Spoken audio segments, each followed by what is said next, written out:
Like every other industry that thinks about consumer needs, we're now beginning to think about the consumer before they're actually a patient. You know, nobody really wants to be a patient, right?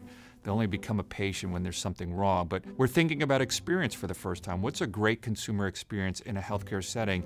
And that's more than just a narrow clinical outcome. You might go to a health system and your knee surgery goes well, but you want a great end-to-end experience to go with it from the very beginning, when you go to the system and start getting checked in, to the very end when you have to pay and you leave. You know, we've done a lot of research on consumer behavior around how they want to interact with their healthcare provider. And what's interesting is about 80% of all healthcare engagements now begin with some type of search, usually a Google search. And what's more important is 80% of those searches happen on a small device. So they're not happening on a laptop or even an iPad, they're happening on a phone.